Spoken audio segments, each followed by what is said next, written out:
ഇന്നത്തെ വീഡിയോയിൽ ഞാൻ ടോട്ടലി 4 വേക്കൻസിനെ കുറിച്ച് പറയുന്നുണ്ട്. ഈ 4 വേക്കൻസി എന്ന് പറയുന്നത് ഇൻഫോപാർക്കിലാണ്. നിങ്ങൾ ഗ്രാജുവേഷൻ ബികോം BBA അല്ലെങ്കിൽ ഫിനാൻസിൽ ബിസിനസ് അഡ്മിനിസ്ട്രേഷൻ എക്കണോമിക്സ് ഈ ഒരു സബ്ജക്റ്റ് ഗ്രാജുവേഷൻ കഴിഞ്ഞ് നിൽക്കുന്നവരാണെങ്കിൽ നിങ്ങൾക്ക് അപ്ലൈ ചെയ്യാൻ പറ്റുന്ന വേക്കൻസിയാണ് lock desk analyst Haryana company QC verify private limited. ഇതൊരു വർക്ക് ഫ്രം ഹോം ഓപ്പർച്യൂണിറ്റി ആയിട്ടുള്ള ഒരു ജോബ് റോളാണ്. കാരണം US ഷിഫ്റ്റിലായിരിക്കും ടൈമിങ്സും കാര്യങ്ങളെല്ലാം. രണ്ടാമത്തെ വേക്കൻസി എന്ന് പറയുന്നത് ഡിജിറ്റൽ മാർക്കറ്റിംഗ് ഇന്റേൺ ആണ്. ഇതൊരു ഇന്റേൺഷിപ്പ് പ്രോഗ്രാമാണ്. 3 months ആയിരിക്കും ഇന്റേൺഷിപ്പ് പ്രോഗ്രാം. ക്വാളിഫിക്കേഷൻ എന്ന് പറയുന്നത് PG ആണ്. അതായത് പോസ്റ്റ് ഗ്രാജുവേഷൻ കഴിഞ്ഞ ഒരാൾക്കായിരിക്കും അപ്ലൈ ചെയ്യാൻ പറ്റുന്നത്. മാത്രമല്ല ഈ ഒരു കമ്പനി ഫീമെയിൽസിനാണ് പ്രിഫർ ചെയ്യുന്നത്. അടുത്ത ജോബ് എന്ന് പറയുന്നത് റിസർവേഷൻ എക്സിക്യൂട്ടീവ് ആണ്. ഏത് സബ്ജക്റ്റിൽ ഗ്രാജുവേഷൻ കഴിഞ്ഞ ഒരാൾക്കും അപ്ലൈ ചെയ്യാൻ പറ്റുന്ന ഒരു വാക്കൻസിയാണ് ഇത്. Communication skill, time management, multi tasking ഈ 3 കാര്യങ്ങളാണ് ഇവിടെ ബേസിക് ആയിട്ട് വേണ്ട സ്കിൽസും കാര്യങ്ങളും. ഫോർത്ത് ജോബ് റോൾ എന്ന് പറയുന്നത് റിസർവേഷൻ എക്സിക്യൂട്ടീവ് ആണ്. സെയിം കമ്പനിയാണ് ഹയർ ചെയ്യുന്നത്. സോ ഇതിനു മുമ്പ് നിങ്ങൾ കസ്റ്റമർ റിലേറ്റഡ് ആയിട്ടുള്ള ഒരു ജോബ് റോൾ ചെയ്തിട്ടെന്ന് വെച്ചാൽ നിങ്ങൾക്ക് സ്യൂട്ടബിൾ ആയിട്ടുള്ള ഒരു വാക്കൻസിയാണത്. സോ ഞാൻ ടൈം കൊണ്ടും കളയുന്നില്ല, ഞാൻ തൊട്ടിലോട്ട് പോകാം. ഇതാണ് ആദ്യത്തെ ജോബ് റോള്. ഡിജിറ്റൽ മാർക്കറ്റിംഗ് ഇൻറ്റേൺഷിപ്പാണ്. ഹയർ എന്ന കമ്പനി എന്ന് പറയുന്നത് QC വെരിഫൈ പ്രൈവറ്റ് ലിമിറ്റഡ്. ഇതൊരു 3 മാസം ഇൻറ്റേൺഷിപ്പ് പ്രോഗ്രാമാണ്. ആർക്കൊക്കെ അപ്ലൈ ചെയ്യാൻ പറ്റുമെന്ന് വെച്ചാൽ ഫീമെയിൽ കാൻഡിഡേറ്റ്സ് ആണ് പ്രിഫർ ചെയ്യുന്നത് അവർ.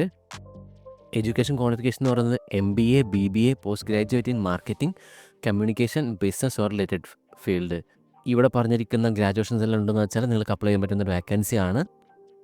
ഞാനപ്പോൾ ഈ ഒരു വാക്കൻസിയുടെ കീ റെസ്പോൺസിബിലിറ്റീസിലോട്ട് പോകാം. ഇവിടെ പറയുന്നുണ്ട് assistant managing and updating, support on page and of page SEO task, basic knowledge is enough, create and manage content on LinkedIn, blog writer experience is a plus but not mandatory, conduct market research, competitor analysis and industry trend report, monitor analytics and performance data to support campaign optimization, work with design and technical teams as needed. ഇതൊക്കെയാണ് key responsibilities. So നിങ്ങളിന്ന് CV prepare ചെയ്യുമ്പോൾ ഈ ഒരു റെസ്പോൺസിബിലിറ്റീസും കാര്യങ്ങളും വായിച്ചതിന് ശേഷം നിങ്ങൾ CV prepare ചെയ്യുക. കാരണം ഇവിടെ നിന്ന് കിട്ടാവുന്ന കീവേഡ്സ് നമ്മൾ CVയിൽ ആഡ് ചെയ്തിട്ട് വേണം CV അപ്ലൈ ചെയ്യാൻ. എന്തൊക്കെയാണ് പ്രിഫേർഡ് സ്കിൽസിൽ പറയുന്നത്? എഡ്യൂക്കേഷൻ ഓൾറെഡി വായിച്ചു. എക്സ്പീരിയൻസ് വായിക്കുകയാണെങ്കിൽ ഫ്രഷറാണ്, 0 to 1 years ഓഫ് എക്സ്പീരിയൻസ് മതി. Basic understanding of SEO, LinkedIn marketing and website tools, familiarity with blog writing or coordination with the writer, good research and analytical skill, excellent verbal and written communication skill, passion for digital marketing and eagerness to learn, organized, detail oriented and proactive. ഇത്രയും മാത്രമേ ഇവിടെ preferred സ്കിൽസിൽ പറയുന്നുള്ളൂ. ഇതെങ്ങനെയാണ് apply ചെയ്യുന്നത് വെച്ചാൽ ഇവിടെ നിന്ന് കിട്ടുന്ന കീവേഡ്സ് ആഡ് ചെയ്തുകൊണ്ട് CV പ്രിപ്പയർ ചെയ്യുക. അതിനുശേഷം CV ഈ ഒരു ഇമെയിലോട്ട് നിങ്ങൾക്ക് അപ്ലൈ ചെയ്യാൻ പറ്റും.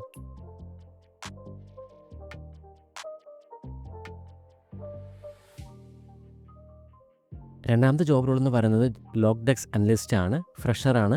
ഹയർ എന്ന company QC verify private limited. So location എന്ന് പറയുന്നത് റിമോട്ടാണ്.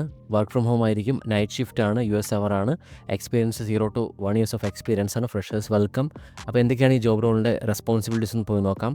Process and monitor rate lock request, relocks, extensions and loan changes, ensure accurate and compliant loan pricing based on client policies and investor guidelines, maintain and update data within loan organization system, communicate effectively with the loan officers, track lock expiration and proactively alert relevant stakeholders, assist in identifying and resolving any pricing discrepancies, support internal or external audits by ensuring pricing, stay current with market changes. ഇതൊക്കെയാണ് responsibilities പറയുന്നത്. നിങ്ങൾ CV prepare ചെയ്യുമ്പോൾ responsibilities നല്ലപോലെ വായിച്ച് നോക്കുക. അതിനുശേഷം CV prepare ചെയ്യാൻ നോക്കുക. എലിജിബിലിറ്റി ക്രൈറ്റീരിയയിൽ പറയുന്നുണ്ട് education, bachelor's degree in finance, business administration, economics or related field. ഇവിടെ ഞാൻ വായിച്ച റെസ്പോൺസിബിലിറ്റീസ് എല്ലാം അതായത് ബാങ്കിങ്ങും അല്ലെങ്കിൽ അക്കൗണ്ടൻസി റിലേറ്റഡ് ആയിട്ടുള്ള ടേംസും കാര്യങ്ങളൊക്കെയാണ്. ലോ ഗ്രാജുവേഷൻ അവർ നിർബന്ധമായിട്ട് ഒരു BCom അല്ലെങ്കിൽ ഒരു BBA സ്ട്രീമിൽ കഴിഞ്ഞിരിക്കണമെന്ന് പറയുന്നുണ്ട്. സോ നിങ്ങൾക്ക് ആ ഒരു ക്വാളിഫിക്കേഷൻ എന്ന് വെച്ചാൽ നിങ്ങൾക്ക് അപ്ലൈ ചെയ്യാൻ പറ്റും. എക്സ്പീരിയൻസ് പറയുന്നുണ്ട് 0 to 1 years of experience. Required സ്കിൽസിൽ പറയുന്നുണ്ട് strong analytical and numerical aptitude, proficiency in MS Excel, excellent attention to detail, good communication skill, willingness to work night shift, familiarity with the loan pricing engines such as Optimal Blue, Encompass or Poly is a plus but not required. ഇതൊക്കെയാണ് required സ്കിൽസിൽ പറയുന്നത്. ഇതെങ്ങനെ apply ചെയ്യുന്നത് വെച്ചാൽ ഇവിടെ നിന്ന് കിട്ടാവുന്ന keywords use ചെയ്തുകൊണ്ട് ഒരു CV പ്രിപ്പയർ ചെയ്യുക. അതിനുശേഷം CV ഈ ഒരു ഇമെയിലോട്ട് നിങ്ങൾക്ക് അപ്ലൈ ചെയ്യാൻ പറ്റും.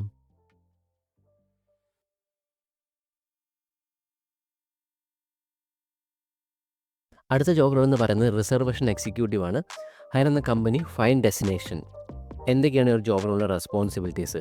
Managing reservation request, handling booking confirmation, ensuring proper documentation and communication of all reservation, resolving any booking related problems and addressing customer concern, collaborating with the other team to ensure smooth operation, staying updated on a latest market trends. ഇതൊക്കെയാണ് responsibilities, ഇതൊക്കെയാണ് നമ്മൾ ചെയ്യേണ്ട ജോലികളെന്ന് പറയുന്നത്. എന്തൊക്കെയാണ് skills, നമുക്ക് വേണ്ട skills എന്തൊക്കെയാണ്? Graduation in any field of study, ഏതെങ്കിലും ഒരു സബ്ജക്റ്റിൽ ഗ്രാജുവേഷൻ മതി. Extend verbal communication, problem solving skill, high attention to detail, time management skill വേണം, familiarity with computer or Mac system, ability to build a rapport with customers, suppliers and team members, a talent in negotiation skill and a gift of the gab is preferred. പിന്നെ prior experience in a similar role or any CRM system would be beneficial but not mandatory. ഏതെങ്കിലും ഒരു CRM software അറിയുന്നുണ്ടെന്ന് വെച്ചാൽ അത് ബെനിഫിഷ്യറിയാണ്, പക്ഷെ not mandatory. അത് അറിയണമെന്ന് നിർബന്ധമൊന്നുമില്ല. ഈ ഒരു റിസർവേഷൻ എക്സിക്യൂട്ടീവിലേക്ക് അപ്ലൈ ചെയ്യാൻ താല്പര്യമുണ്ടെന്ന് വെച്ചാൽ നിങ്ങൾ CV പ്രിപ്പയർ ചെയ്യുക. CV പ്രിപ്പയർ ചെയ്യുന്നതിന് മുമ്പ് ഈ ഒരു ഡിസ്ക്രിപ്ഷനിലോട്ട് വന്ന് ഇവിടെ നിന്ന് കിട്ടുന്ന കീവേഡ്സ് യൂസ് ചെയ്തുകൊണ്ടായിരിക്കണം CV പ്രിപ്പയർ ചെയ്യേണ്ടത്. ആ CV ഈ ഒരു ഇമെയിലോട്ട് നിങ്ങൾക്ക് അപ്ലൈ ചെയ്യാൻ പറ്റും. അവിടെ പറയുന്നുണ്ട്, ഇവിടെ പറഞ്ഞിട്ടുള്ള സ്കിൽസും കാര്യങ്ങളൊന്നും ഇല്ലെങ്കിൽ പോലും നിങ്ങൾക്ക് ഇതെല്ലാം പഠിക്കാനുള്ള ഒരു കോൺഫിഡൻസ് ഉണ്ടെന്ന് വെച്ചാൽ നിങ്ങൾക്ക് അപ്ലൈ ചെയ്യാൻ പറ്റും. ഇവിടെ പറയുന്നുണ്ട് അവർ, even if you don't meet all the requirements above, feel free to apply if you feel you're a go-getter and have confidence to catch up within a short period. അടുത്ത job role എന്ന് പറയുന്നത് reservation and property management executive ആയിരുന്നത്. Fine destination എന്ന് പറഞ്ഞ same company തന്നെയാണ്. എന്തൊക്കെയാണ് job responsibilities? Reservation and channel management, guest communication service, daily operation support and coordination, administrative record keeping, strategic support. ഇതൊക്കെയാണ് responsibilities. റിക്വയർമെൻറ്റ്സിൽ പറയുന്നുണ്ട് proven experience in reservation, strong written and verbal communication skill, proficiency in MS office application, familiarity with online booking platform, basic understanding of pricing and revenue management, ability to learn new tools and system quickly, highly organized, detail oriented and proactive in problem solving, flexible to provide support outside regular hours if needed, ability to work independently and collaboratively in a fast paced environment. ഇതൊക്കെയാണ് റിക്വയർമെൻറ്റിൽ പറയുന്നത്. നിങ്ങൾക്ക് ഇതെല്ലാം ഉണ്ടെന്ന് വെച്ചാൽ നിങ്ങൾക്ക് apply ചെയ്യാൻ പറ്റും. ഇവിടെ സ്പെസിഫിക് ആയിട്ട് ഒരു ഗ്രാജുവേഷൻ ഇന്ന സബ്ജക്റ്റിൽ കഴിയണമെന്ന് പറഞ്ഞിട്ടില്ല. സോ ബേസിക് ആയിട്ട് ഒരു ഗ്രാജുവേഷൻ ഉണ്ടെന്ന് വെച്ചാൽ നിങ്ങൾക്ക് അപ്ലൈ ചെയ്യാൻ പറ്റുന്ന വേക്കൻസിയാണിത്. സോ നിങ്ങൾ CV പ്രിപ്പയർ ചെയ്യുക. അതിനുശേഷം CV ഈ ഒരു ഇമെയിലോട്ട് നിങ്ങൾക്ക് അപ്ലൈ ചെയ്യാൻ പറ്റും.